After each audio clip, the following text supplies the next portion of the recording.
Most people think success comes from pushing harder, more effort, more hours, more pressure.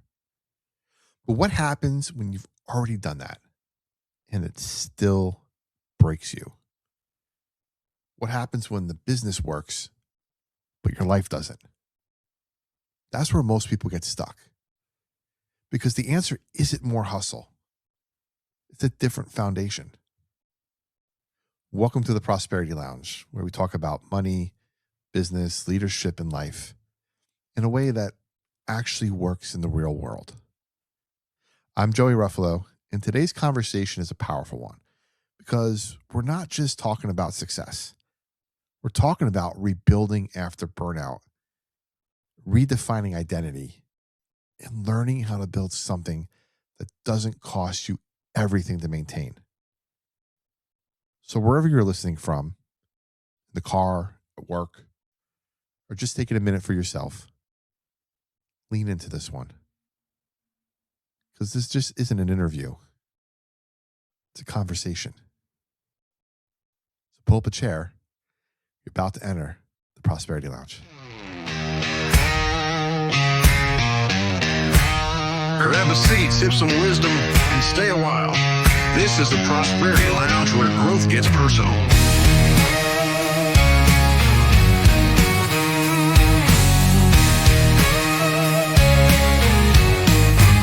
Step inside, we're breaking chains. We live in a world full of motivation, but very few systems.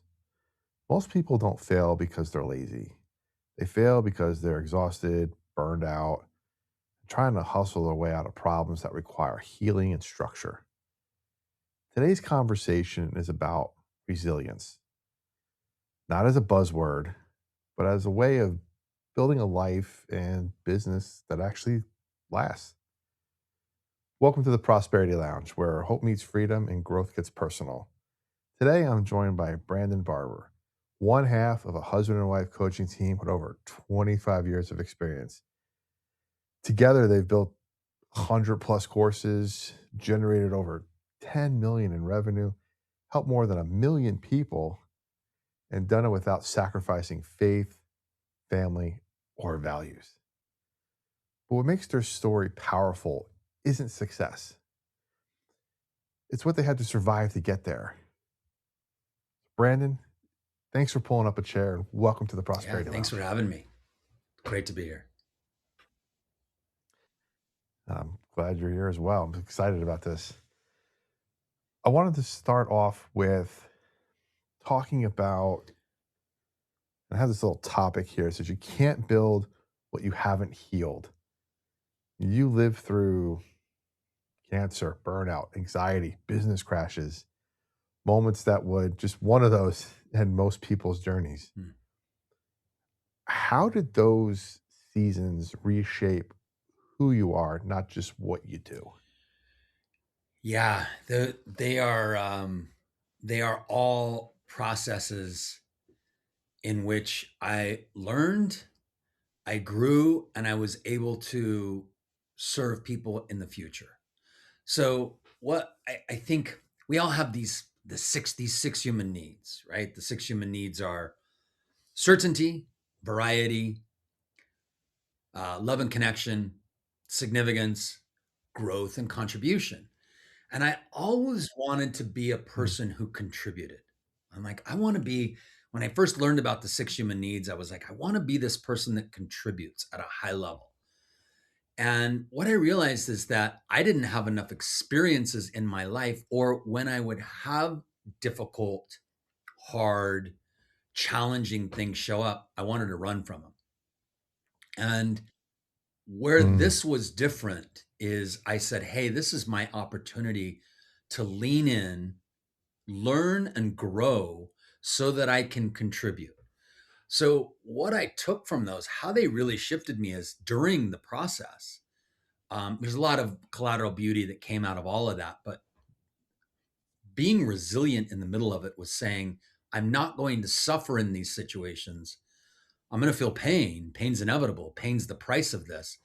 But I'm going to spend my time learning and growing so that I can serve another human being. And that's really it. I'll never forget Hmm. my uncle called me 20 years ago. He called me on the phone and he said, "I have cancer." And I was like, "Whoa, this is heavy. This is my favorite uncle. Like, no way, you have cancer. This is bad news." And he's all, "Are you kidding me? The adventure that I'm going to have in this." And I went, "What? How in the world could you possibly think that? How could you think that way?"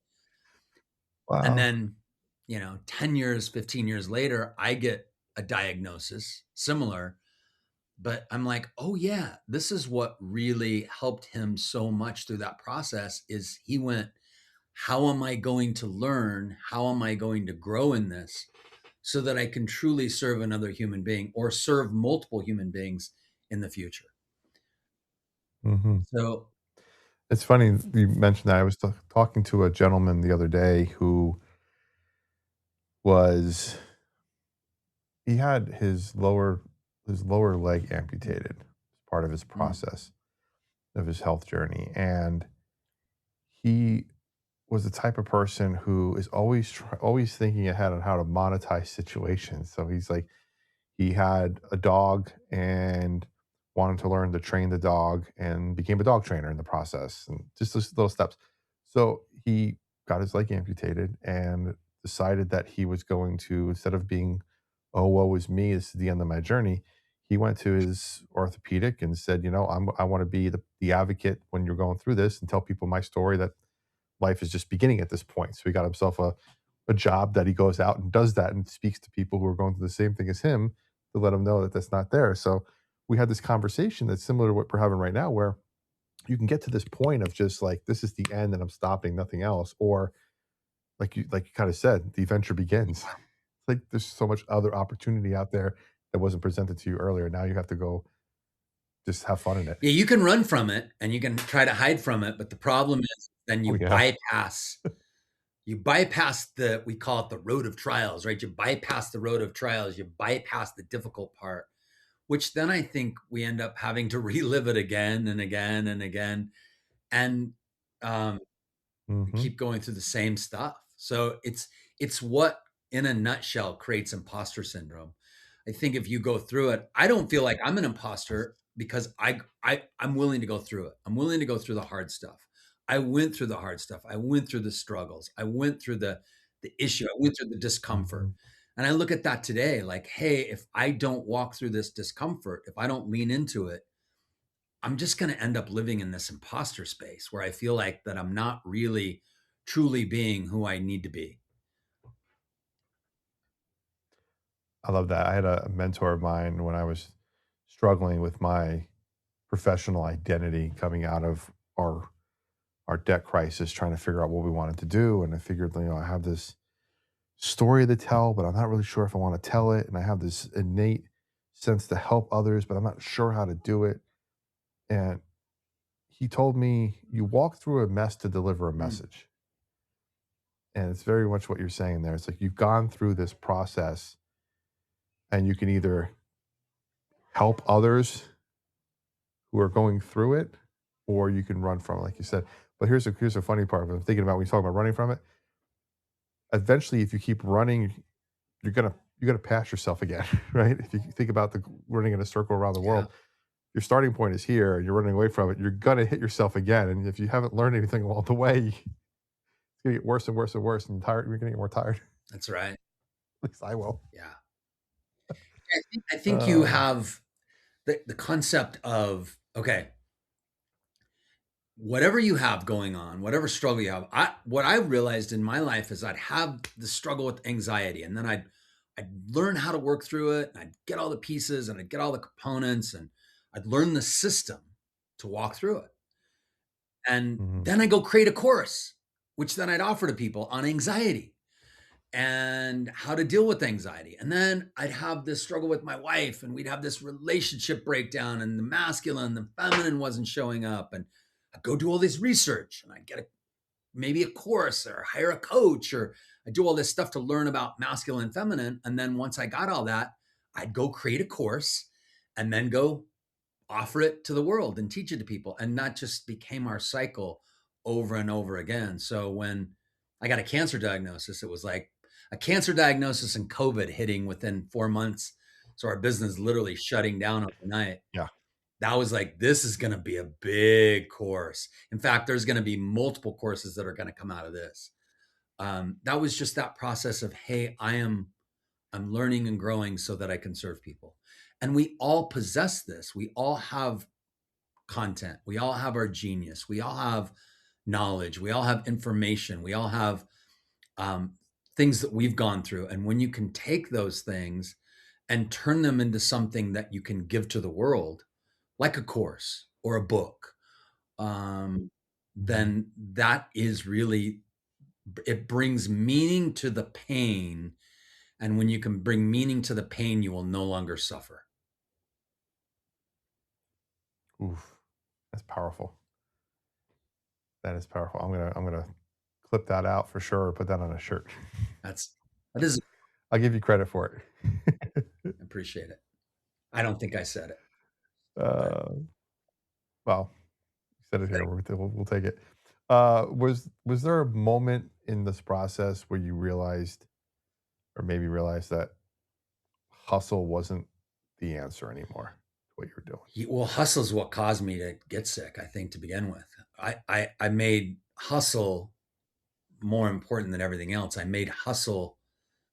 Mm, I have to hustle to be enough. I have to hustle to be of value. I have to hustle to to be loved.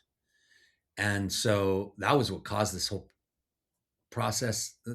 That's what got me sick. And so what I mm, realized is that I have to change my formula. My old formula wasn't working. My old identity wasn't working. I got to hustle to be enough. I got to achieve to be of value. Instead of just saying, "Hey, yeah, I'm an achiever." Like, it's what I do. I don't need to do it to be enough. It's just what I do. And therefore, I'm always looking for answers instead of doing it out of a need to do it. I do it because I want to. I'm an achiever. It's what I do instead of I need to be enough. So, when I changed that identity, I realized that I wasn't necessarily doing less. I just wasn't doing it out of exhaustion. And I was making some of the things that were the most important in my life a priority, like my protocols, like taking care of my body, taking care of my mental well-being. In order for me to be mhm. good for the world, I need to be good for myself, right? If I'm going to die of cancer, then I'm not serving the world anyway. So if I really want to take care of the world and I really want to show up and help other people, then I got to take care of myself first and foremost. And Absolutely. that when that became more important than hustle, that's when my life changed. And so now I'm doing my protocols before I do anything else in the world. Those things don't get missed. Exercise, um, meditation, breath work, those things don't get missed because I need to hustle and make a living and work or take care of everybody else, which is what I used to do. Yeah, it's one of those things that as a male or masculine side, we sometimes get caught up in the identifying who we are through our work and our hustle. If you're not hustling, you're lazy. If you're not a certain position or at the work or job, you're lazy. But what really matters is, like you're saying, is how we show up for ourselves and those around us. That's what really is Yep. important. The other stuff is just there. It's a means to an end, the other stuff. But really, how we show up for ourselves and the others, that's the real power in it all. It's hard because it's performance based self esteem, but it's built into our Yeah. subconscious. So our subconscious is guiding, we know subconscious is guiding most of what's going on. Mhm.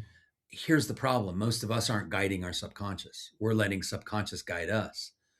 I read a study the other day that Yeah. says we have an Mhm. emotion 7 seconds before we have the thought. I mean, that's a long time. One, Huh. two, three. I used to be in the belief that we have the thought, it creates the emotions. And it's like, wait, we have the emotion that comes from our subconscious, and then our conscious mind does something with it.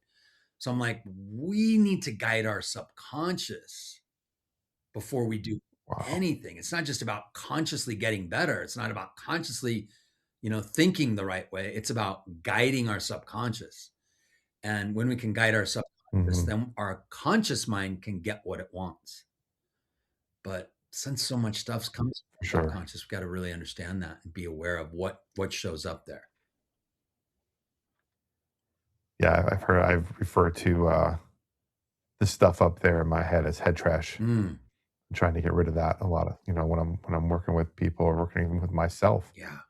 trying to get rid of the head trash around imposter syndrome and I'm not good enough and this person's gonna say no, it's the end of the world, so I'm never gonna make a phone call again, or never gonna go to a networking meeting again, or never gonna do a podcast again because the technical issues were there, and I'm just, And see, that's your it is what conscious it is, brain. dude. You hear your conscious brain thinking through all that, asking all these questions, and that is the conscious Yeah, brain. So it's like, how do we tap into the subconscious when all this conscious stuff's going on? And that really comes down to identifying yeah. that's really where it comes down to the first thing we've got to do that I think is the most important thing, which is calming the instinctive mind. So resilience really is about Mm, calming our instinctive mind so that we can guide our subconscious mind so that the conscious mind can get what it wants. But resilience, if we're not calming the instinctive part of our brain, then our nervous system is in haywire and we're constantly running in our subconscious stories. So resilience oh, really is man. about, I think, creating balance in your nervous system, which is really calming the instinctive brain. I had, this is kind of on the same point. I full disclosure to everybody listening or watching right now, since I've started the podcast, I have learned so much about myself that I need to work on and improve, and I've been taking what everybody's been telling me, which is part of the reason why I started doing this, is kinda like free help from my guests Mm. to improve myself. And I had a woman I was talking to talking about, um, the mind body connection, and it was this heart, mind, soul kind of connection thing, and I'm not gonna do it justice, I have to go back and kind of frame it, but what she was saying and kind of telling me as well is when you put something out there into the world, like if I'm asking you a question or I ask you how your day was, and you respond back to me in this like negative, like you're pissed off, like, how do you think my day was? That response that you're saying, a lot of people take offense to it, like, oh, I didn't really mean to upset you. I'm so sorry. What did I do wrong? Blah, blah, blah. That's not the case. So she was kind of framing it as y- however they're saying it back to you, that's on them, not on you. Mm. So you stand in this power of 100%. I believe in loving myself, and I'm affirmed whatever I'm saying. And if I hear that back from you, I could either take it and then start decreasing my percentage of myself and kind of, oh my God, okay, I got to go to the other room now because I upset you. Or it's like, you know what? It's not me, it's them. No big deal. And then just kind of live in that moment. And just that kind of mindset shift for me over the last few weeks has been, I don't know, crazy because I'm thinking like I can carry on a conversation with you, and if you're upset about it, I know it's not directed at me. So let me work through that then and kind of help you, as opposed to if I feel like it's directed at me, that I start shutting down, I start going into survival mode. I can't think, I can't help you, I can't go forward. So it's kind of similar to what we were talking about there. It's like this how you stand in your own self with your own conscious thoughts and being and subconscious thoughts. If I'm comfortable with like, hey, it's them, it's not me. Yeah, Then you start living that moment. yeah. It isn't. Yeah. It isn't you. Like unless it's your trigger, Right. then it's you, right? It is your trigger, but it's not them. It's like when I talk to people in the sales world, like you don't get rejected. They're not rejecting you. They're rejecting the system. They're rejecting the they don't have enough Yeah. certainty. That's all it is. But you getting triggered by Yeah. them being rejecting you, that's yours to own, right? Now you have to take responsibility. Exactly. Yeah. Exactly. That's exactly kind of the exact perfect example, Brandon, of what I was trying to say. It's exactly it. Because you can either be like, It's no, or you can hear it as not right now and be like, okay, great, Mm, perfect. It's not for you. Move on to the next person. It's not a reflection of me yeah, asking. that's right. It's just they're not ready for it. Perfect. Um, you had said there was a moment where you were done, like you were done emotionally, physically, spiritually. What what saved you in that process? What pulled you out? Yeah, I think what it boils down to is purpose. Um, Mm, that I had, I mean, I had people around me that I loved. I had people that loved me. Um, those were important things, obviously. But I think there was a piece of me that said, I've got more purpose here. Like I'm not completely cashed in. I'm not completely finished. This isn't my time to be done yet. And done meaning dying, like being gone. That right. I have a purpose. I have something that drives me passionately. And that is that back to that contribution, my desire to contribute at a bigger level. I said there's more courses in me. There's more in me to help other people create courses. There's more in me to help other people to live their genius and bring out what they can do so they can impact people. And it was really that saved me. That said, I'm I'm not done. I still have more. I still have more purpose to live. And I have a Love that. legacy. You talked about I want to leave yeah. a much bigger legacy than what I've left so far. Oh, for sure. Yeah. For sure. That's an awesome goal. Like that we're all trying to figure out where that how we're changing our family trees and what that legacy looks like. Um, you mentioned a couple times so far about contribution, Yeah. and I want to just pick your brain on that for a second because we all contribute some way, right? It's just the nature of the beast. We all are contributing in some way. I mean, I would say preface this by saying the vast majority, contributing in some way. I don't want to get too into the weeds on it, but how do you determine within yourself or when you're working with others what their level of contribution looks like what they're meant to contribute versus what they are contributing? How did you see that in yourself? And do you help others in the process when you see that for them? Like, I think I'm contributing, but maybe I'm not contributing enough, or maybe I'm just not contributing in the right way. In there's a book called Iron John. Uh, Robert Bly is the author, and in that book, he's talking about the prince and how a prince turns into a king. And one day, the prince is sitting by a stream, and the prince has this wound on his finger, and this massive wound, and he doesn't. What do I do with this? It's painful. There's discomfort. It's bothering him. It's irritating him. So he puts his finger in the river, and he pulls out his finger, and his finger turns to gold. Later in the story, there's a point where the prince goes to war and goes to battle, and he has to go to battle on a three-legged horse. And this three-legged horse is not the horse that he wants to go to battle with. It's not the. It's very challenging to go to battle on a three-legged horse, but he does it. He does Mhm, the hard stuff, and his hair turns to gold. And then he attracts, a princess or his future queen.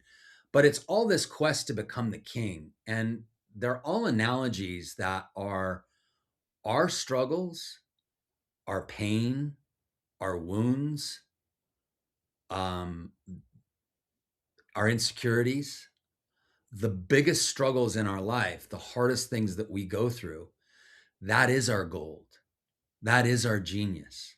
mhm, So, helping people not only become aware of that, but help them recognize that that shouldn't be shame. And maybe shame is the very thing that is your wound, but that's the stuff that's gold. That's the stuff that people turn into courses. That's the stuff that people turn into books. That's the thing that people turn into processes and programs that they go offer to the world. That is somebody's legacy. And there's so many of us that are running from those things. Again, running away. I don't want that. It's like I don't want to have that part of me. I just want the Right. best part of me.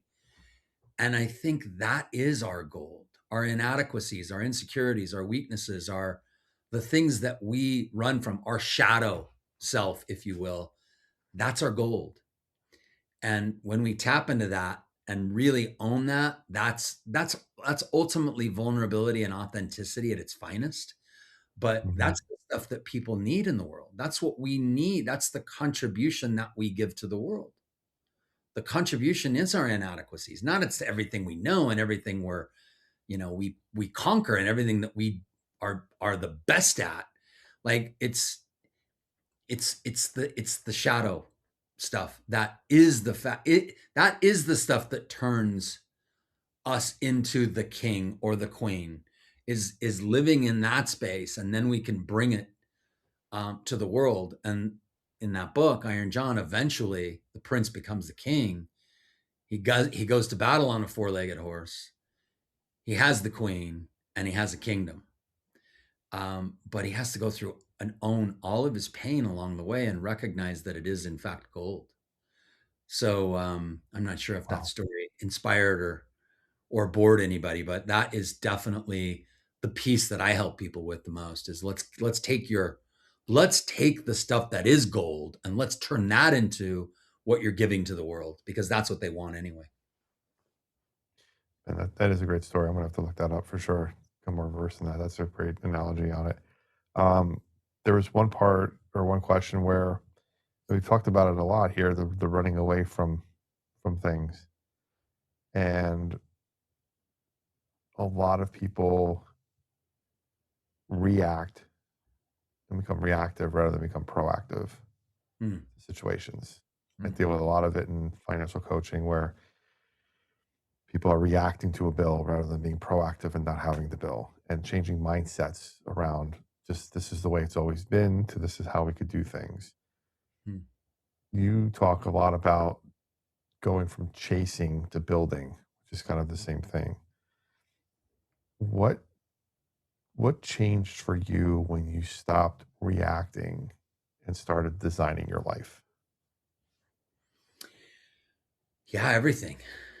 I mean, what changed my relationships? What changed my the amount of money that I made? What changed the my happiness level, my joy, my gratitude? Everything changed when I stopped living in what I call the trauma triangle. The trauma triangle is when you live in victim state, which we all are going to do because we're human. So today, I'm sure I'm going to go into victim at some point, but how long do I stay there? Victim is Mm, when you made other things or other people villains, and then we're waiting for some kind of okay. rescuer to come in and take care of us. The problem when we're in that space is that all of our trauma piles up on top of us. So we are in a reactive state. When you stop making people, things, villains, and you start taking responsibility for those things, all of a sudden your rescuers become um, they're not rescue. You don't need rescuers anymore. They just become supporters. So your whole world changed. You don't have villains anymore. You're not a victim. I think you turn into what I would say an explorer. We explore. When you're exploring, you're living in a pretty good place. Like give people the example of vacation. When you go on a vacation, Right. you'll do things on vacation that you normally would never do. Like more people jump out of airplanes on vacation than any other time. They bungee jump on vacation more than any other time. They go on jungle trips or hikes, or they do these explorations, and then they come back home, and then we get stuck in our old ways and old patterns. But when you can get out of victim mode, you become the explorer all the time, which means you'll take risks, and you actually grow, and um, you become in control of your trauma, if you will. Your trauma, you're Mm, not stuck in your trauma. You take control of it. So I your question sparked the trauma triangle, like people living in the trauma triangle. When I live in the trauma triangle, how quickly can I get out of it? It's just looking at how the whatever the thing or the person is not a villain. It's actually mine to own. It's my responsibility. How can I move from that? And Wow. yeah, when I did that, everything changed. Everything continues to change for the better when I do that. Doesn't mean I don't go into victim. I'll go into victim later today, I'm sure, and tomorrow morning and tomorrow afternoon. And we all do that because we're human. But how long do you stay there? Subconscious might want to stay there for a very long time. Instinctive brain might want to stay there forever to keep you safe so you arrive safely at your death. Conscious Hmm. brain doesn't do that. Conscious brain wants you out. Your conscious brain's like, hey, I want this. I want happiness. I want joy. I want a better business. I want more effective fill in the blank. So Right. again, calm instinctive brain guides subconscious, so conscious gets what it wants. And when your subconscious is playing games with you, it puts you into this isolationist mode. 'Cause that's what it Mm, tries to do. It tries to isolate you. I I have a thing I've said on the show where we're talking about money and stuff. It's debt thrives in isolation, mm, and it's not just debt that thrives in isolation. It's a lot of negativity thrives in isolation. And so when you're talking about the subconscious brain or subconscious trying to isolate you, it's doing you a detriment. And so being able to get out of that as quickly as possible, where then you are able to and isolation doesn't necessarily mean, you know, I am home all day editing, right? I'm by myself. I'm isolated, but I'm not isolated, right? I can go out and have fun and do things. It's the Isolation's difference of that. yeah, isolation's pulling yourself away to avoid something. Yeah, absolutely. Yeah. So when you get to that, that's when negativity creeps in to fill the void in your Mm. life, right? And then you start really on that downward spiral. It's really a protective story, right? You're protecting Yeah. yourself in some way. Subconscious is just protecting you, which, yeah, again, if money is the topic, you might want to make all this money consciously, but if your subconscious says, whoa, money's bad, or I can't make money, or it's really hard, or I've got to over hustle for it, or Yeah. money's the root of all evil, right? We all know if those it becomes your identity, then you'll just fight your goal. You'll fight your objective. Your subconscious will fight your conscious mind for what you ultimately want. And then that's why we sabotage ourselves. Absolutely. Now, one of the other things you talked about was this trust recession. Oh, And I want to hear a little bit yeah. more about that and why, especially nowadays, why does that matter in the age of AI and unauthentic communication that's being put out there? Yeah. I mean, I was, somebody told me this a while back. They said, we get more information on a daily basis than a person received in a lifetime in 1900. Wow. Um, and think That's about like crazy. that, all that information we're getting, what do we trust? What do we not trust? And then people are telling us we do this and I can do this and I'll help you with this. And we're being sold 62.1 times a day. I don't know where they get the point one, but studies Wow. show 62.1 times a day. What do we trust? Yeah. How do we trust? COVID created this thing where this whole dynamic started to show up in life and people started to get very active with their opinions. Um, what's real? What's not real?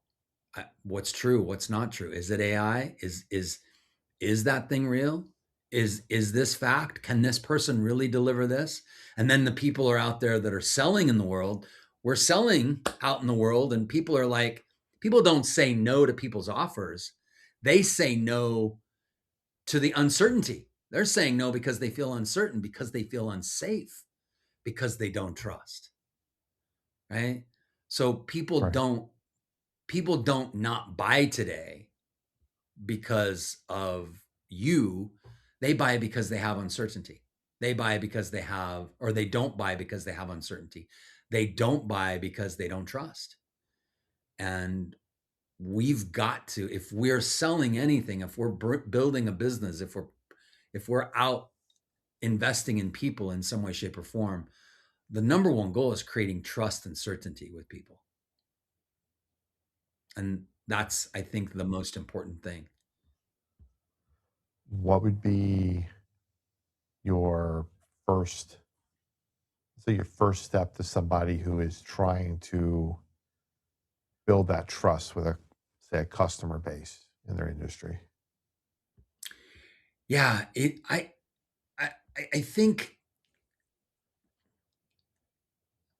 people have this identity around what sales is, for example, but yet they have a different look as to what a guide may be.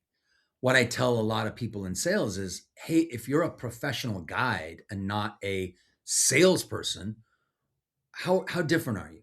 What do you do? How do you guide people? And like what I do is we sell. Like I sell, I market to people our programs and our processes. And I look at it like I'm a guide, just like if I was a guide on a river. I happen to be an avid river runner. I love running rivers. I've been running rivers since I was old enough to walk, and I've been guiding people down rivers for a very long time. So we always have, every summer we take new people, different people down our on river trips, and people usually show up scared. They're afraid. They're like, "Oh, I'm nervous. I'm not good around water. I don't know what this, is gonna. What's this gonna look like?" Like that's really what they're saying. They're uncertain. So here's what I'll do. I'll sit down with that person and I'll go, "Here's what we're gonna do. Like, we're going to go to this river. We have our rafts, right? We have everything ready. We're going to put them in the water, and I'm going to tell everybody how to paddle, what to do, where to sit, what goes on, what it looks like. But here's how it's going to look first. First thing we're going to do is we're going to go drop off the car at this place where the river ends. And then we're going to take everybody up to what we call the put in. That's where we put in the boats and we get in the river. So we're going to do that. And you're going to see a lot of chaos and a lot of craziness that's going on. But don't worry, I got you. I got a life jacket for you to use. And then here's what I'll do is I'll go through a whole training process beforehand where I'm going to walk you through what happens if something does go wrong. And, we do end up in the water. But here's the thing. I'm going to tell you how great it is that when people go in the water, they end up having a lot of fun. In fact, a lot of people, we're going to go do this river and people will float down this river. They're not even in a boat. So what I'm doing is I'm just giving people more and more and more and more certainty. Here's what we're going to do. Here's what it looks like. I'm going to guide you the whole way. And then I do this thing called future pacing with people where I'm like, hey, like, think about it. You really do want to go on this river. Like, what I want to do is I want to give people what is good for them, what their future self will say thank you. Right? So what I give to these people that are running this river, I'm like, hey, listen, if you don't run this river, think about it.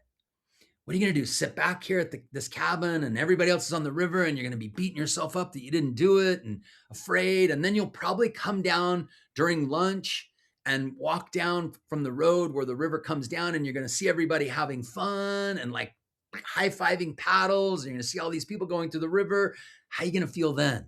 And then at the end of the day, when we're all sitting around the barbecue and everybody's talking about how fun it was, and everybody's showing everybody their pictures of the day, and we go through and look at the pictures of the people that actually took the professional pictures of us going through the water, and we're laughing, and how are you going to feel then? And what I'm really doing is I'm future pacing what somebody's going to be experiencing if they do not do this thing, which is ultimately what their future self wants them to do. Dude, that's So I tirade there, but that's what I no, would I love that. be, a professional guide with people Yeah. and walk them through, help them create more certainty. And that's what's going to help you become more successful in the trust recession. The more I think certainty you bring to people, the more calm their instinctive brain is, the more they can guide their subconscious, or you can even help guide their subconscious to give them what their conscious mind wants, which in that particular situation would be running the river. and doing something that you're afraid of. That tirade, as you called it, is probably worth the price of admission to this conversation. So that was incredible. I appreciate that. It's Yeah, something I got cool. to start reframing a little bit how I do things too. So that's perfect. Um, Yeah. Psychology of sales, right? Psychology of sales. I'm the worst at sales. I'll tell you that right now. That's an identity. And see, that identity will cause problems when you go out and try to build your business. Because Yeah, if that identity is stuck in there, it's like, what your subconscious is like, what are you doing? Don't go try to sell anything anymore. You're the worst at sales. But yeah. I'll bet you're a good guide. You've guided me and all your listeners on this podcast. A fantastic So guide, yeah, there you go. So you are kick-ass a guide. fantastic, Who knows? Who knows? He you're a needs to hire fantastic. somebody to do the sales for him. Yeah. uh, Brandon, I want to get into a little bit of the like a structure without chaos, right? It's this little thing of like we're building the systems and we're trying to turn expertise into scalable income, which is your wheelhouse. Mm. Why are so many people, we kind of touched on this a little bit, but why are so many brilliant people failing to do that? Why are they failing to turn their expertise into scalable income?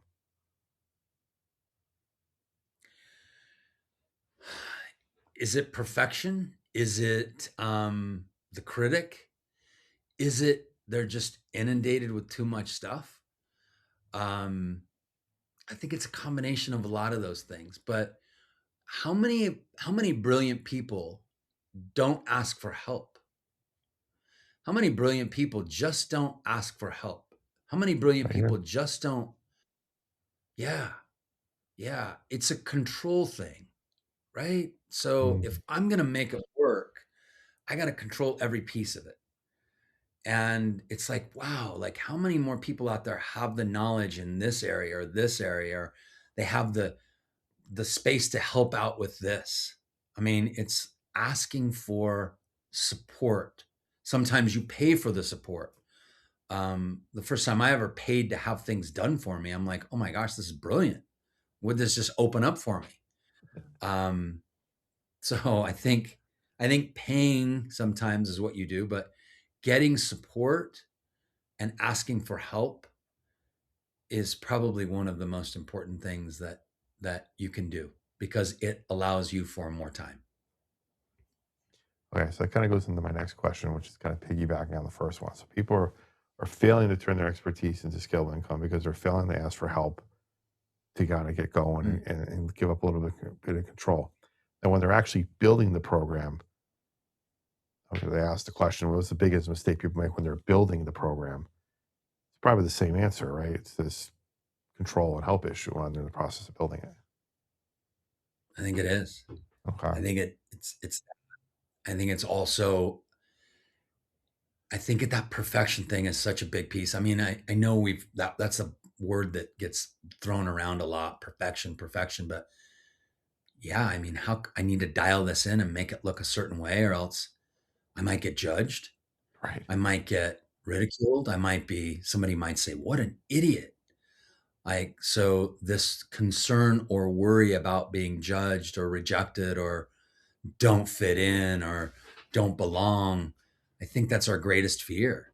Mm-hmm. And make it look perfect or else we could fall into that space. It's But the truth exactly is we right. don't need to. Yeah.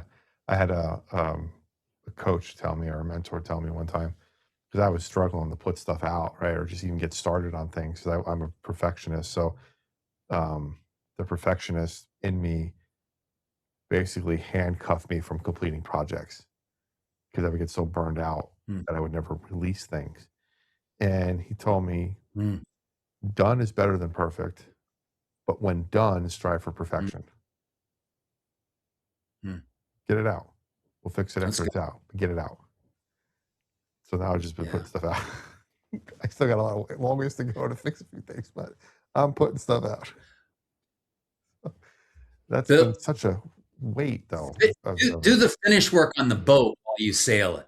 Right. Right. Right. Do the field work on while you're sailing the boat, right? Put That's right. together the foundation, get your boat out there. You can paint it on the water. Exactly. You can put finishing touches on it while you're sailing it. Exactly. Yeah. Yeah. We Most of our programs we actually sell before we actually build.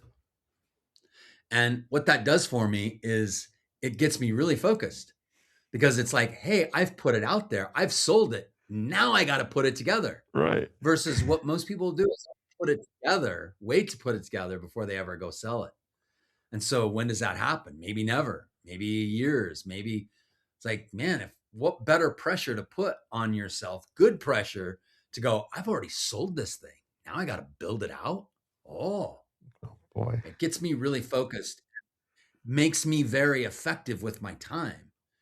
Hmm. So I know exactly what I'm doing and I'm under a good pressure because I'm an achiever. So I like to achieve, but it's like it's a very healthy pressure instead of what do I do today? I know I need to do this and I know I need to do that. And I'll get to that at some point. I don't have time to do that. I've already sold it to people. So I don't have time to go, should I do it? Could I do it? What will happen if I don't? It's like, no, you got to do it. Now you got to do it. Like it's got to be done. Build it. Right. People paid you for this thing. Now you got to go build it. Yeah. Delivery. Yeah. Oh man. Yeah. Um, Walk me through the 8-figure course method you guys have. Mm. Why does that work? Tell me a little bit more about that. Oh my gosh. People, they want to leave a legacy. They want to have something. I hear this all the time. People are like, you have a book, go write a book. And I'm like, no, go create a course. Because what can come from a course is a book. What can come from a course is a training. What can come from a course is that's your legacy, your genius, your knowledge, what you're good at, what you have struggled with, the Hmm. hard parts, putting it into a course that can then people can come consume. Most people will never do that because they don't know how. They can't wrap their head around it. And what we help people do is we extract the information from them that is in fact their course. So I have the right questions that I ask, I have the right things that I can dig in with people to extract the information to be able to go, hey, this is all we're going to do. We're going to extract this information and then we're going to put it into a course for you. And then we're going to make it into a course that people want to pay you for. And then we're going to put it on a location, a landing space where people can then consume it and get it. And then we're going to automate it so you don't have to be the one always facilitating the course. And that's the 8-figure course. And that's what we do for people just because we've done it over and over and over and over again. So it's what we know, it's what we understand. It's how I've built hundreds of courses that have generated over 10 million in revenue over 25 years. It's our process. So I've done it, I know it. It's easy for me to help other people do it. And then, oh my gosh, the things that come from people's course, Mm. the things that are able to be produced from that are just sky's the limit. And everybody has a course in it. You don't have to be a coach or an entrepreneur to create a course. You could be, your genius can be in, the other day I worked with a woman who flips couches. It's like, me and my kids flip couches. I'm like, you flip couch, like you restore a couch, like you would a house and then you flip it. She's like, yeah. And we're making like $20,000 a month. Wow. My kids and I, and I'm like, flipping couches? She's like, yeah. And then we're only working like 30, 20, 25, 30 hours a week. And I'm like, that's pretty good income. How old are your kids? And she's like, 18 and 22. And I'm like, oh my gosh, I have an 18 and 22-year-old. How do we flip couches? And she's like, well, you do this and this and this. And I go, have you ever thought about making that into a course so that people can come learn how to flip couches and you could then get revenue from teaching people how to flip couches on top of flipping couches? She's like, I never thought about that. I don't know what I would do. And I say, I know how you create the course. I'll tell you what, I'll create your course for you if you teach all my kids how to flip couches. That's So they can have a revenue and then I'll have to work for somebody else for $14 an hour. dude. And so anyway, whatever. And then I had another client that's like, he had all this real estate. And he's like, "God, I just don't want to give all this real estate to my kids and my grandkids. I want to teach them how I consumed or how I was able to get this real estate and then how I was able to keep it Hmm. and how I was able to model it and what I was able to do with real estate." And I said, let's create a course that you can give to your kids, your grandkids, and the entire world out there to teach them how to do real estate like you did it. And he's like, yeah, but aren't there a lot of them out there? And I said, yeah, but are there a lot of good ones out there? And are there ones that you want your kids to go see and your grandkids to see? So I think courses are actually legacy for people as well. Mm. Everybody has a course in them. Everybody has a process in them. It just needs to get extracted and then put in a place and built out, the ecosystem built out in it, which is what we do for people. I love that. You and I are gonna have a chat after this because I have one that I put together that I think the most intimidating thing for me when putting it out was like structure and is it long enough? Is the information good enough? Are people going to be engaged enough? And again, just putting that done, but not making it perfect, but kind of just putting it there and then be like, it's not really that great, so I really don't want to sell it, but it's out there if people want to check it out. But you and I are gonna have a conversation after this. I'm already putting it on your Well, and it calendar. might not be that. It might not be as great as you could make it. And it might not be as fantastic as it could be. And it might not be structured the right way. There's definitely a process through adult learning where certain courses need to have components to them. They need to have an overview. They need to have a hook as to why I'm going to even be in this. They have to have modules that are succinctly put together. They have to have video sources to go along with them. So there are some things that courses need in order for them to be effective courses. But that's why I have a that's why I have a business today, is I'm able to help people not only do it, but in a lot of situations we do it for people. So they don't even want to mess with it. They just like, we want to give you all the stuff. We extract it and we do it for them. And now they have a course. Um, so yeah, I'd be happy to chat with you further Awesome. about the the ecosystem of your course Yeah, and what goes into that, and then how you can actually sell it, because now you want to go out and sell that course to people, and there's a system and process you walk through selling your course, I love that. Awesome. Yay. But and one that allows you to have your course sell itself while you're sleeping, and that's just an evergreen even process. better. I love to wake up and look at my phone and just see a couple of cha-chings every now and then would be nice. So putting it out there into the world. And what I'm guessing is, even more than making the money, you want to make a bigger impact with people, right? So Absolutely.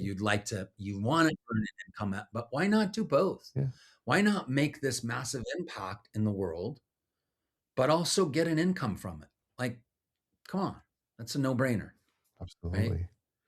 Um, Yeah, just about at that time for our rapid fire round questions. 10 yeah, questions. First thing off the top of your head. It's one of my favorite parts of the episode, Brandon. Are you ready? yeah. It's where I'm gonna sweat, huh? This one, man. All All right. right. Here we go. What is the Okay. best book that you read that changed your perspective? Oh my gosh. Illusions. Richard Bach. What is a daily habit that contributes most to your success? Exercise. What's the worst business or financial mistake you ever made, and what did you learn from it?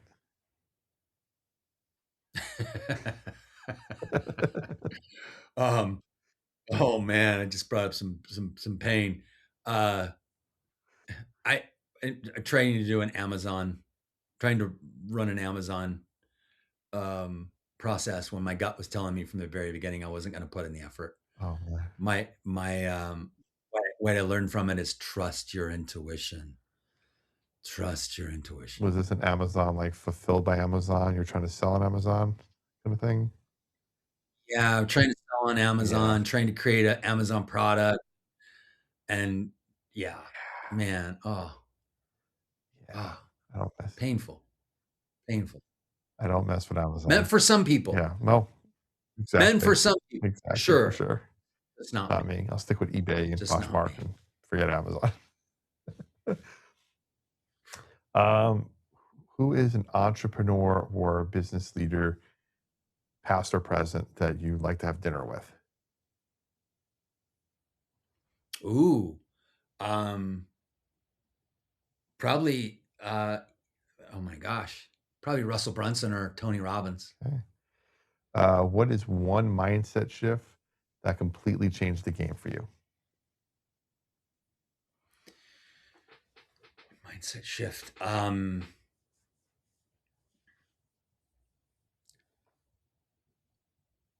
Uh, Pivoting and change are not only required but exciting Hmm. instead of painful. What's a piece of advice you ignored at first but later realized was absolute gold? Oh, 6 minutes of breath work a day. Spend 6 minutes doing deep breathing a day. Love that. What is Simplest, easiest, most basic, but most profound. perfect? I love that. I have to learn that from you as well. um, what is one word to describe your journey so far?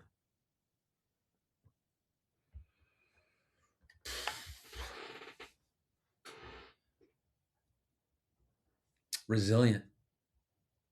Resilient. If you had to start over tomorrow with nothing but what's in your head, it's the first thing you do. That's a really good question. Man, that's a really good question. It's the first thing I would do. Study. Oh my gosh. Um, oh my gosh. That's a hard one. Something around love, like something like learn love, learn tap into love. Something around love, something around love. Yeah. Perfect. What is one thing people misunderstand about you or your work? I think they misunderstand the fact that we can do it because we've done it and they can't. And they misunderstand how easy it is to build an ecosystem. They can't wrap their head around. We talk about courses, we talk about events, we talk about all these things, this ecosystem that we build, and they can't wrap their head around it. So they think it's not for them. And they think, you guys can do it. But it's such a simple process. It's so, so simple. It's easier than you think. And finally, what is your personal definition of prosperity? Oh, prosperity is when you can look around you and appreciate what you have, um, not settle, but live in absolute appreciation. I think when your model is my life equals my appreciations, success is when my life equals my appreciations, more appreciation. Amazing answers, Brandon. Thank you so much. That's Mm. awesome. If Yeah, those are good thank questions. you. Thanks for guiding me through Absolutely. this. That's my role. Thank you. If today's Good yeah, if guy. today's conversation resonated, just, to not just feel inspired, hopefully you got equipped to move forward with stuff. I want you to visit their website. It's www.brandonandmichellebarber.com. Everything will be in the description, show notes, everything to click on. Now, when you go there, there's three free gifts you guys have on your website. Resilience first aid kit, coaching mastery training, and 6 keys to building your own course. All designed to help you move from surviving to scaling. That's awesome. I'm going to definitely take advantage of that. Get there and start my process moving forward for sure. So anything else you guys got going on? And I'll even give all your podcast listeners, I'll give your podcast listeners this too. If you do brandonandmichellebarber.com/podcast VIP. If you go there, we'll give you a VIP ticket to our next challenge or masterclass. Ooh. So we have 5-day masterclasses and challenges that we're always running. So we'll give you free VIP ticket Oh yeah. for all your podcast listeners. Love that. So whatever our next masterclass or challenge we're running, we'll give you Awesome. I love that. That's awesome. I'm definitely you might see me in the room for sure. that. Help I me would love there. to see. Yeah. So I'm super glad we finally got to have this on the calendar. I was totally waiting for this conversation. It was totally worth it. Got some great nuggets, some great takeaways, hopefully for the audience, definitely for myself. Definitely gonna take advantage of a lot of what you said. When this episode goes live, we don't want you to just post it and move on, guys. We want you to watch it together, chat live, come back, talk about stuff. I want you to put everything into action. That being said, until next time, stay faithful, stay fearless, and remember, freedom lives where faith and action meet. The lounge is always open. So is your next breakthrough. This is the Prosperity Lounge. What you build matters, but how you build it matters more. Because if success comes at the cost of your health, your peace, your relationships, eventually it stops feeling like success. Real prosperity isn't just about income. It's about alignment. It's about building something that supports your life, reflects your values, and gives you the freedom you were chasing in the first place. If today's conversation hit home for you, don't just move on to the next thing. Take a minute. Ask yourself, where am I chasing instead of building? Where do I need systems instead of stress? What would it look like to rebuild this the right way? And if you haven't already, make sure you're subscribed, following, and connected with us inside the Prosperity Lounge community. Because this isn't just content. It's a place where growth gets personal. Until next time, stay faithful, stay fearless, and remember, freedom lives where faith and action meet. The lounge is always open. So is your next breakthrough. This is the Prosperity Lounge.